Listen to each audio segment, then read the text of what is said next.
And we can talk a little bit more about my friend Tommy Robinson and how, in a way, he is irrational too, if the idea is to save yourself. Yeah. Like he was in court in the UK. I sat there and I watched the judge say to him, will you take down that video? This was shortly after you interviewed him. Yeah. He put up a video on Twitter. A judge said, don't do it. Don't do it. He did it. Yeah. He was brought before the judge. I'm switching gears now. Yeah.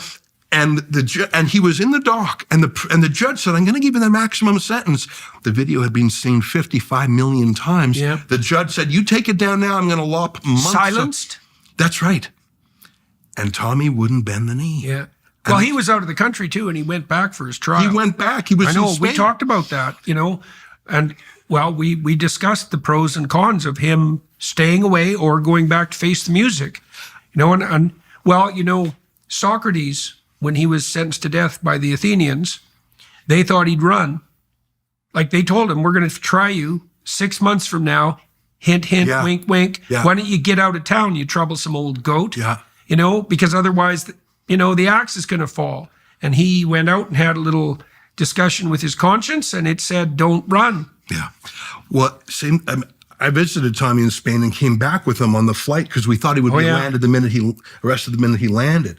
They waited a few days and they picked him up strategically so he could not attend a rally.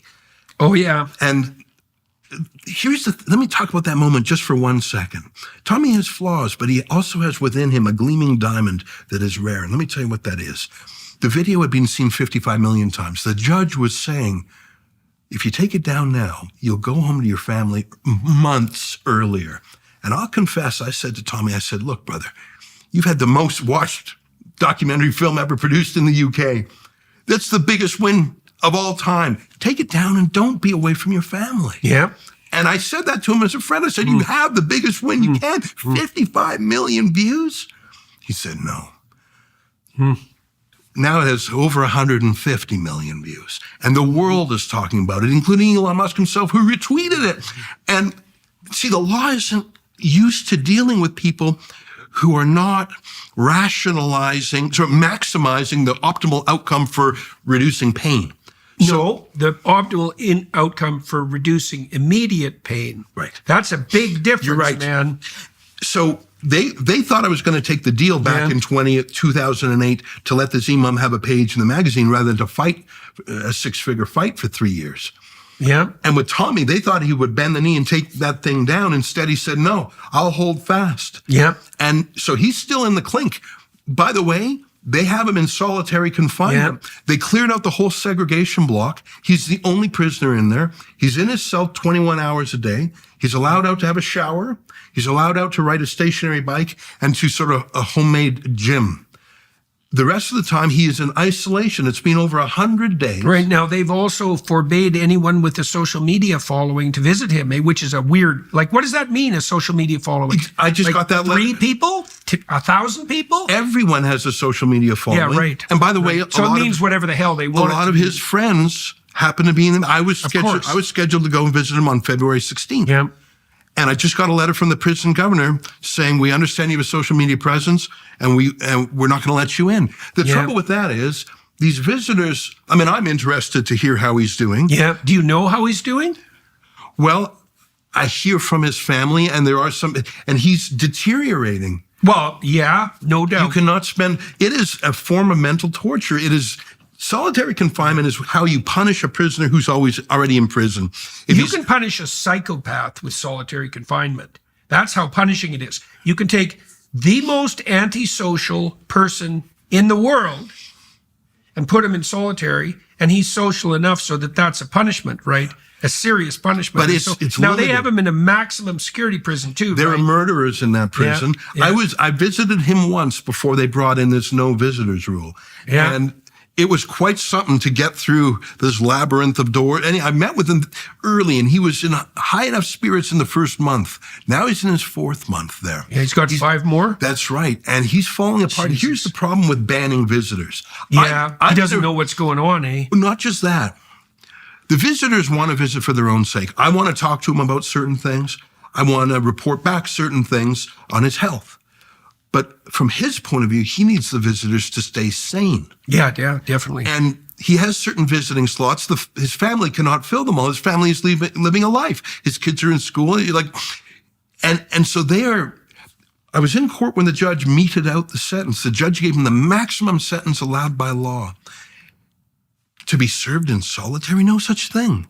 Right. The killer, the Southport murderer. Well, now, my understanding is that he requested solitary. No, untrue. Okay, so walk me through. Okay, so what I garnered or gleaned was that because the prison was so dangerous and was full of the sort of people, let's say, that might not be all that happy about Mr. Robinson, like the last prison he was in where he got beat up very badly, that he needed protection. But you're telling me that's not true. In fact, he always says, put me in the ward, put me in the wing, and I'll fend for myself, and it's on you, prison. The prison don't know what to do with him.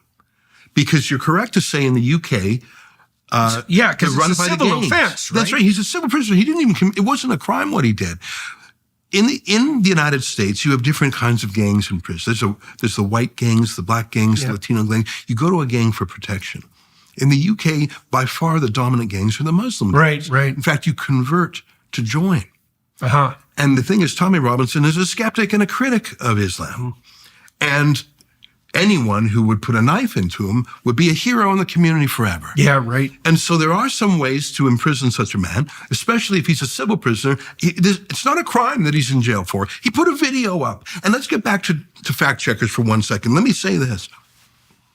The judge said, what you're going to put online is not admissible in court. I reject it as the truth because it was not admissible in court under these rules of civil procedure. Okay, fair enough, Judge. But that doesn't mean it's not true, and that doesn't mean it's not useful, and we don't all have to seek truth through a particular legal system where lawyers and judges determine what you're allowed to see and what you're not allowed to see.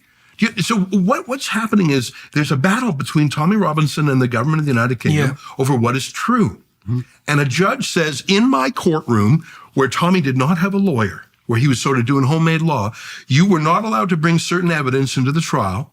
And so you're not allowed to put them in a different forum where you're more adept, a social media video.